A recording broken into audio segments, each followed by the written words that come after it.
Hello and welcome to Everyday Tarot, your daily dive into the divine wisdom of the tarot. I'm your host, Camille A. Saunders, healer, tarot enthusiast, and your local witch next door.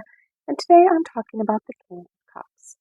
Whether you're a seasoned tarot reader or just starting to explore, this podcast offers daily insights, intuitive messages, and practical advice drawn from the cards. Each episode is designed to help you connect with your inner wisdom, find clarity in your decisions, and tap into the energy of the universe. Tune in every day, Monday through Friday, for fresh perspectives and empowering guidance from the tarot as interpreted by me. I have an event coming up this Friday, June 20th at 5 p.m. Pacific Daylight Time. I'll be hosting a virtual tarot card creation event. If things are feeling hard right now, maybe you could benefit from an hour dedicated to channeling your feelings into something creative. I'll give you a list of recommended supplies, we'll meet online, and I'll walk you through the magical process of creating your own cards. No tarot experience is necessary, and you can sign up. You can find the sign up link in my show notes or on my website. If you love the show, the best way to support it is by listening daily, leaving a review, and subscribing or following in your favorite podcast app. For monthly hangouts, tarot Q&As, individual readings, and behind-the-scenes peeks, join the Everyday Tarot Patreon family.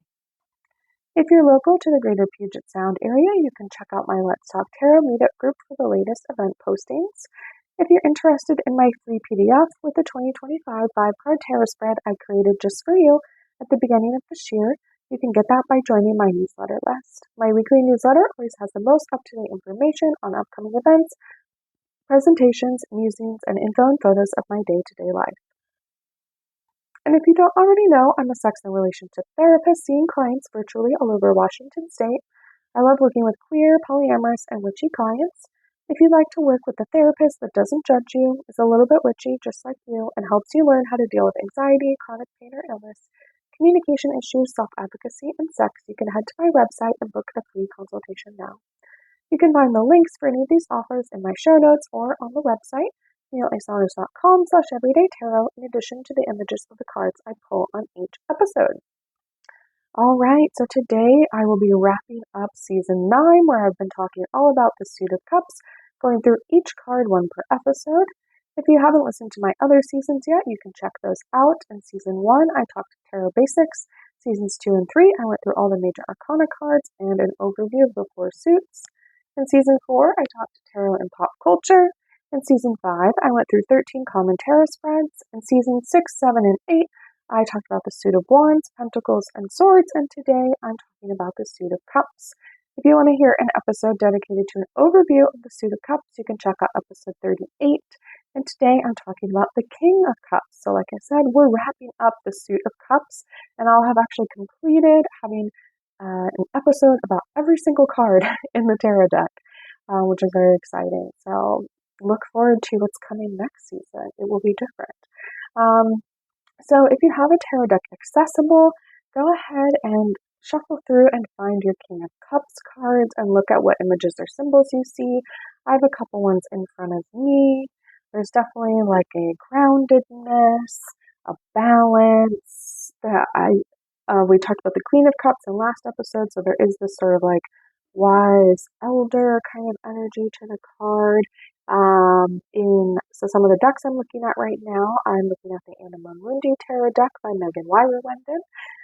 In this deck, the King of Cups is an orca whale or a killer whale, which I really love because in this deck, all of the Cups cards are depicted as different animals in the ocean or water.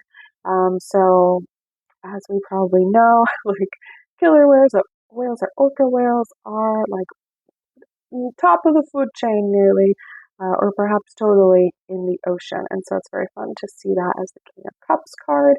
They're also very like beautiful, graceful animals. I live in the Seattle area in the Pacific Northwest, so we actually get orca whales coming through the area quite often. I maybe saw one like years ago when I went on a ferry ride, so it was just commuting. But I would love to see them, and they come into the Puget Sound a lot of the time, and it's always, people are abuzz about when the orcas are around, so it's very cool to see. And in this image, we see sort of like snowy mountains in the background. So, maybe this is the Pacific Northwest being depicted here. We see sort of like a skyline or maybe a tree line that's like dark, that's sort of before the mountains. And then we see an orca whale like almost fully out of the water. Their tail's like barely in the water, and they're sort of like jumping out, and the cup is sort of suspended above them in the card here. So a very powerful card, I would say. I am going to look in the guidebook to see if there's anything else to add to this. So yeah, this is an orca whale. It says, while still a very emotional being, the King of Cups is a master of restraint and keeping his emotions in control. He does not bottle his feelings, however. Rather, he is a perfect balance of feelings and intellect, who knows how to respond to a situation accordingly. Be diplomatic and gracious with others, but do not run from your emotions. Face them head on instead. And it says, upright, this card is about balance, generosity, emotional maturity, and caring. I think this is interesting, especially just with like recent, I guess somewhat recent, but in the last couple of years, some orcas have been attacking boats, usually large boats, yachts. Um, and I think this is interesting because it talks about, right, oh, the King of Cups is this master of restraint and keeping his emotions in control, but they don't, it's not, you're bottling them up. And so I'm almost like, oh, this is interesting as I think about what the orcas strategically do right now, which is take out like the engines of large boats that are most likely greatly impacting them in the water, not just by sometimes maiming or killing other creatures, often orcas, but they're also very loud. I don't know about you, but if you've ever like snorkeled or done scuba diving or just like swimming in the ocean, when you're underwater, I don't know, I never realized like how loud boats were underwater as well, and the sound travels so much. And most whales, right, use sound to communicate underwater. Um, and so I'm just really like distilling down this like very interesting thing about like, right, what does this say about orcas being like that they are like this master of restraint, but also they're using like they're picking very particular things. They're not taking the engines off of every boat. They're not like overturning boats necessarily.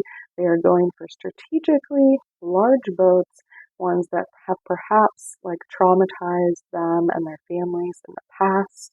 And they're like taking them out very strategically, it seems. Um, and I don't know, that's just really coming to mind right now as I think about this card, where there is this sort of like strategic element, not necessarily like maybe the knights or like some of the kings and other suits are, where it's a war. I mean, perhaps so, but if we think about the King of Cups as sort of being like the hierarchical top of the cups, which are about emotions and feelings, it is this idea of like, how do you balance, right? Like rationality, quote unquote, with your emotions? How do you, right, respond to situations accordingly? How do you be diplomatic and gracious, but also like not run from your feelings? Um, and I'm just like, yeah, those orcas, they are not running from their feelings. And again, it's not like they're necessarily like retaliating on specific, it's not like they're going after one boat that like killed another orca. That's not really what's going on. We don't think. It's more that like they learned that some boats of this size and sound have hurt orcas in the past. And again, this is mostly conjecture, what we've been trying to figure out as humans as this has been going on for the last like months or year. Um, and again, yeah, they're just being very strategic. And I'm just like, yeah, they're balancing, they're caring, they have a lot of emotional maturity, they grieve these animals. Again, there's one around here that has lost multiple babies, multiple calves, and she will carry the baby for days, the dead baby, like on with her as she travels like thousands, hundreds and thousands of miles as like a form of grief, right? Or just kind of making it known. It's very interesting. All right, let's look at some of the other card depictions I have here. So In the Sacerabito tarot deck by Stasia Burrington, we see sort of what is depicted, I would think, as like an elderly man. He's got a longer beard that's white. He's got some white hair. He's looking a little older, grizzled. He's sort of pouring. He's like using the carafe to pour what looks like coffee into a mug, but he's also like staring straight at you, which I'm like, that's very good literal balance, and also um being very not restrained, but being very like careful, or again like strategic about like, okay, I'm gonna look at you, but also I'm like pouring my cup of coffee and I'm not actually looking at the coffee, but I'm like doing a good job and it's not overflowing or anything. He's wearing orange in this image, and then we see these like what look almost like the wreath of laurels that you see like in the Greek uh things when you like win the Olympics or whatever, where you wear the thing on your head like a crown of laurels. But they're not woven together. We just sort of see them behind him. I was gonna look in the tarot deck guidebook to see if they had anything else to add. It says he's emotionally mature, kind father figure, giving and supportive. Also, fun fact, I'm recording this on Father's Day, so that's kind of funny. In the US, June 15th. So he's interested in hearing everyone's opinions and viewpoints without judgment.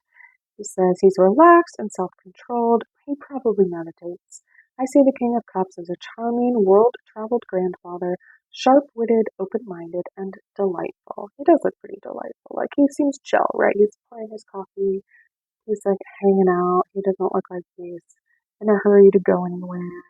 He doesn't look super strict or concerned. He's like, oh yeah, yep, here I am every day pouring my coffee, pouring something in a hot mug of something delicious. I guess we don't know it's coffee. It's a dark liquid, so. But also this sort of like, again, if we think about cups as the emotional, sort of like carrying emotional like feelings, suit with water. We think about, right, hearing everyone's opinions and viewpoints and having like without judgment, which again is sort of that like balance that can come in with the card.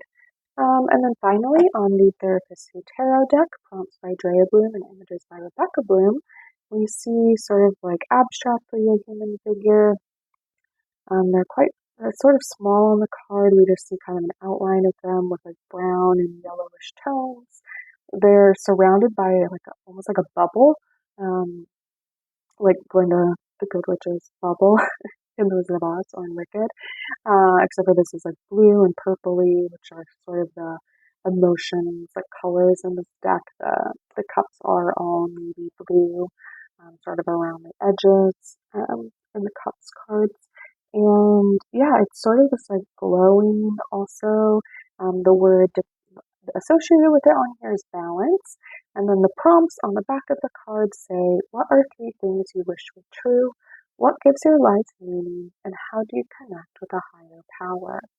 Very powerful questions. Thinking about, right, like things you wish were true, what gives your life meaning, and like a higher power. All right. So in the Library of Esoterica tarot book by Tasha, they talk about that the King of Cups is all about sensitivity, grace, and giving. The King of Cups suggests it's time for diplomacy, a moment to evaluate with an open mind and offer service to others. I'm going to look in this book to see if there are any depictions of the King of Cups in particular.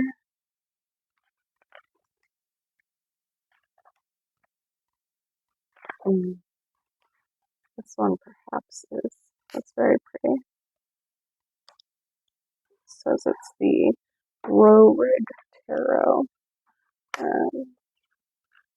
from Germany. Artist Carl W. Rohrig. Maybe I'll put an image of this on my website as well. It's very cool. I don't actually know like what, if it's the king. Oh, it says it's the knight. Okay, interesting. Okay, In the Tarot and Astrology book by Corinne Kenner, they talk about that the King of Cups is associated with Scorpio, the emotional depth of fixed water. The King of Cups is ruler of the underwater world, where he can submerge himself in the deepest mysteries of life. In this depiction in the book, he looks what's the, like the Little Mermaid's dad. um, the guy who lives underwater that has the Triton. That's what he looks like in this image, like a merman. It says, elementally, the four kings of the tarot are airy intellectuals. They simply combine the element of air with the corresponding element of their own suit. So the King of Cups embodies the vaporous combination of intellectual air with the deep rolling waters of emotions. Says the King of Cups is a husband and father, but the card also represents the fixed water sign of Scorpio, which makes him an intense and passionate ruler. He's perceptive and analytical, he's smart and sensual, and he craves a deep connection with an intellectual equal. He's comfortable in the darkest depths of emotion, and he can even be obsessive. His corresponding major arcana card is the Death card, and its ruling planet is Pluto, the god of the underworld. All told, the King of Cups understands the ebb and flow of time and the cycles of transformation and rebirth. It says, in the Wizard's Tarot, the King of Cups looks like King Neptune. There we go, it's Neptune. His trident and three-pronged crown are evidence of his reign, and his white beard and white hair signify his wisdom and experience. Oceans rise and fall at his command, and all the animals of surf and sea respond to his call. He can raise storms and hurricanes. He can stir whirlpools of grave confusion. He can also raise his trident above the surface and call on the forces of air and fire to bear down upon the waves. The King of Cups rules the third decan of Libra and the first and second decans of Scorpio. In a natural horoscope, his primary domain is the 8th house of sex, death, inheritance, and joint resources. In the Fearless Tarot book by Elia Adams, How to Give a Positive Reading in Any Situation, they talk about that the King of Cups is all about channeling feelings for positive results. Everyone likes the King of Cups, he says. He's kind, affable, and forgiving. He's nothing left to prove to the world, which makes him unpretentious. And I really get that vibe from the Sassorvito Tarot deck. This is because he's completely at peace with his feelings about the past. The King of Cups has experienced stormy seas and still waters that run deep. Water and cups represent feelings in the tarot, and the King of Cups is perfectly at home in the realm of his emotions. A fish talisman guards his heart, showing that the king truly wears his heart on his sleeve. The lotus staff symbolizes the King of Cups works to achieve emotional enlightenment. He tells us you are always going to have feelings. Why not channel their power into something constructive? Where are your emotions being channeled now? Were you taught to repress your feelings and emotions? Are negative past emotions leaving you feeling sad, scared, unmotivated, or depressed? The King of Cups knows that emotions can buoy or sink us. Feelings can be helpful or destructive, just like the ocean. Emotions aren't good or bad, though. They are energy. The mind filters where feelings flow. It says two symbols often appear in the background of the King's card, the whale and the ship. Whales are the record keepers of the ocean. They are the ancient giants that remember all the way back to a time when they used to live on land. The whale symbolizes the ability to access old memories from the depths. Whales breathe air, giving them the ability to bring old memories and feelings to the surface for understanding and healing. By making peace with the past, you don't have to work so hard to resist it. The floating ship represents the power of the mind to invent solutions to harness the water or feelings. The seas and oceans used to be large barriers before humans could build ships. After people started inventing boats, the waters became superhighways. Ideas were exchanged and trade increased. The waters were channeled into a positive result. The king's throne remains stable above the waves. He is not ruled by his feelings, but he governs them. He stays in contact with his deep emotions and memories, just like the whale, but he's not overcome and submerged by them like the ship. He can focus on a goal and harness the power of his emotions to achieve it. When the King of Cups appears, you can choose whether to sink or swim in the realm of your emotions. Heed the king's advice and make peace with your past. Forgive yourself for whatever was keeping you stuck. Forgive others who have hurt you, or they will continue to rule the direction of your feelings. All right. Yeah, I don't know. It makes me think of the orcas again, right? If they are sort of the keepers of memory in that way, right? They, like I said, they do remember things. They have grief. So they also sort of know how to process their emotions in that way. And finally, in the Tarot for Change book by Jessica Dorr, she talks about that the King of Cups is an intellectualizer by both nature and nurture, just like sort of the cups in the domain of water. Let's see here.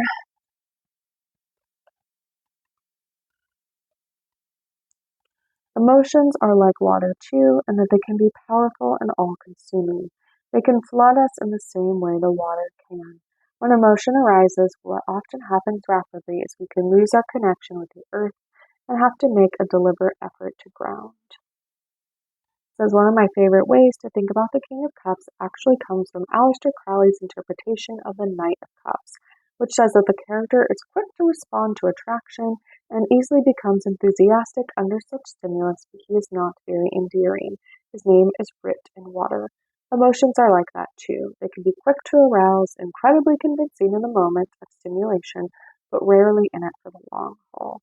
To say that something is in water is to say that it has a short shelf life, to say the least. To be masterful in the emotional realm means to understand the life cycle of emotions, right? That they will pass or they will go away, especially once we've actually allowed ourselves to feel them.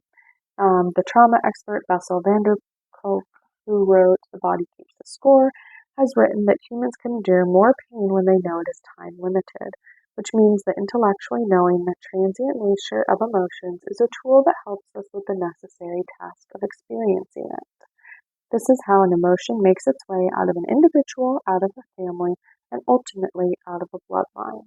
So if you're feeling something big and deep, consider your kingship.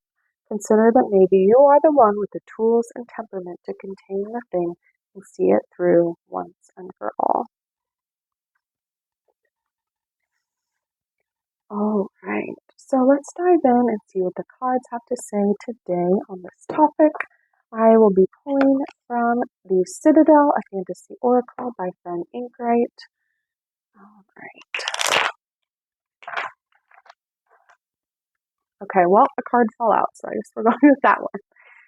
It says the Orator. Yeah. Let's see here. It's about communication and confidence. This is not one I have pulled before, so it's fun to see. Okay, and I pulled it upright. So the seats of the theater curve away on either side of you, filled with a rapt audience waiting for the performance to begin. Let's see. On a stage, a single figure clears their throat and begins their soliloquy. Even when they're not performing, the orator speaks with complete confidence. They've never shied away from a public stage, but they're so used to reading from a script that sometimes they find themselves tongue-tied when it comes to thinking for themselves.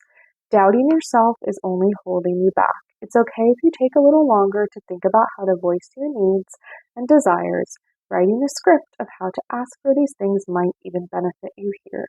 Be confident in taking up a space and letting your voice be heard. All right, that seems pretty clear to me, right? If we imagine, again, the person sort of narrating a play or even the person screenwriting things, being the writer behind the scenes, right? You can get used to reading a script. And then when we have to speak offhand, which I do in these podcast episodes, I do script parts of it, or I have my sort of, beginning and ending kind of things that I say. But I also sort of try to let spirit speak to me as I am going through it, as I'm sort of channeling, as I work on the podcast. Right, so this is telling us that sometimes, right, writing some stuff down or sort of practicing voicing our needs and desires can be helpful. and it can help allow us to feel more confident as we have that script or that piece of paper to kind of go back on, even if you don't use it at all, right? You kind of have that space. And sometimes I think just writing down things like journaling or things like that can just sort of help us process or get it out of our head. And it helps us be more confident in taking up space and letting our voice be heard, as this says. So we are to channel our inner orator about communication and confidence as we move forward this week. All right, so links for the tarot decks will always be in the show notes and on my website if you'd like to look at them or purchase them. And thanks for joining me today on Everyday Tarot. Just as a reminder, the podcast comes out daily, Monday through Friday for all of 2025. You can email me, me@CamilleASaunders.com with your thoughts, questions, and more. I hope to hear from you. See you soon. Bye-bye.